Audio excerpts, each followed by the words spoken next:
இன்றைக்கி மாட்டுப் பொங்கல். நாங்கள் மாட்டுப் பொங்கலுக்கு சாமி கும்பிட போகிறோம். அதுக்கு வந்து சமையல் வந்து சௌ சௌ சாம்பார், பீன்ஸ் கேரட்டு பொரியல், வாழைக்காய் பொரியல், வடை பாயாசம் வச்சு கும்பிட போகிறோம். ஃபஸ்ட்டு வந்து அதுக்கு கடாய் வச்சுட்டேன், ஆயில் போட்டேன், அதில் கடுகும் போட்டேன், அப்புறம் வெங்காயம் ஆட் பண்ணிக்கிறேன்.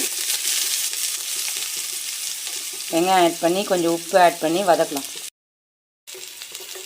இதில் வந்து இப்போது இஞ்சி பூண்டு வந்து நசுக்கி ஆட் பண்ணிக்கிட்டேன்.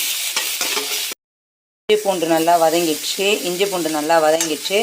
இப்போ இதில் தக்காளி ஆட் பண்ணிக்கிறேன்.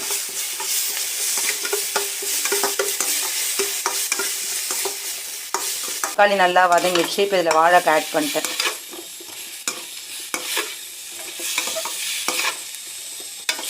அது ஆயிலே வதக்கிட்டதால் 2 ஸ்பூன் குழம்பு மிளகாய் தூள் ஆட் பண்ணிக்கிட்டேன். இப்போ இதில் வந்து மஞ்சள் தூள் ஆட் பண்ணிக்கிட்டேன். இதில் வந்து 1/2 ஸ்பூன் கனம் மசாலா ஆட் பண்ணிக்கிறேன். ஆட் பண்ணி 2 ரொட்டேட் பண்ணிவிட்டு டம்ளர் தண்ணி ஊற்றிக்கலாம். 1/2 டம்ளர் தண்ணி ஆட் பண்ணிக்கிறேன். 1/2 டம்ளர் தண்ணி ஆட் பண்ணியாச்சு. இது 2 கலக்கிட்டு மூடி போட்டு வச்சிடலாம். வெந்துகிட்டே இருக்குது. சும்மா கொடுத்துட்டு இன்னொரு கொஞ்ச நேரத்தில் வந்துடும். வாழைக்காய் பொரியல் ரெடி ஆகிடுச்சு. இப்போ இதை கிண்ணத்தில் மாற்றிக்கலாம். பீன்ஸு கேரட்டு பொரியலுக்கு ஆயில் ஊற்றிக்கிட்டேன். ஆயில் ஊற்றியாச்சு. ஆயில் ஊற்றினதுக்கப்புறம் கடுகு போட்டுக்கிறேன்.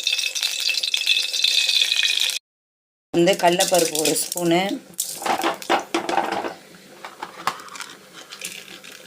உளுத்தம்பருப்பு 1 ஸ்பூனு ஆட் பண்ணியாச்சு. கடலைப்பருப்பு உளுத்தம்பருப்பு வந்து வதங்கிடுச்சு. அதில் கருவேப்பிலை ஆட் பண்ணிக்கிறேன்.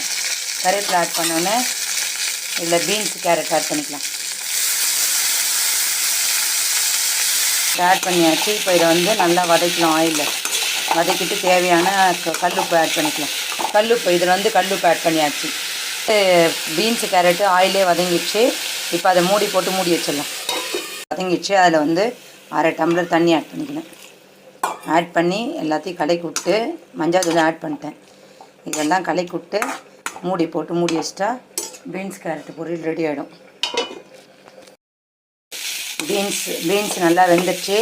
அதுக்கப்புறம் வந்து தேங்காய் துருவி இதில் போட்டாச்சு. அதுவும் நல்லா வதக்கியாச்சு. இப்போ இது பவுலில் ட்ரான்ஸ்ஃபர் பண்ணிக்கலாம். இப்போ 3 கைப்பிடி அளவு எடுத்துக்கிட்டேன் துவரம்பருப்பு. அதை போட்டேன். 2 தக்காளி போட்டேன். 1 வெங்காயம் போட்டாச்சு. அப்புறம் வந்து 10 பல்லு பூண்டு ஆட் பண்ணிட்டேன். பெருங்காயம் ஆட் பண்ணிட்டேன். மஞ்சத்தூள் போட்டேன். இப்போ இது குக்கர் மூடி போட்டு ஒரு 4 விசில் வச்சிடலாம். வந்து குக்கரில் வச்சேன்ல, அது விசில் வந்துடுச்சு. அது ஸ்டீம் இறங்கிடுச்சு. அதை எடுத்து கடைஞ்சி வச்சுட்டேன். இப்போ அந்த தண்ணியில் வந்து சௌ போட்டு ஒரே ஒரு முறை ஒரு விசில் வச்சோம்னா சௌ சாம்பார் ரெடி ஆகிடும். சௌ குழம்புக்கு வந்து சௌ கட் பண்ணி குக்கரில் போட்டேன். அந்த பருப்பு வேக வச்ச தண்ணி ஆட் பண்ணிட்டேன். இதில் 2 ஸ்பூன் மிளகாய் தூள் ஆட் பண்ணிட்டேன். குழம்பு மிளகாய் தூள், கல்லுப்பு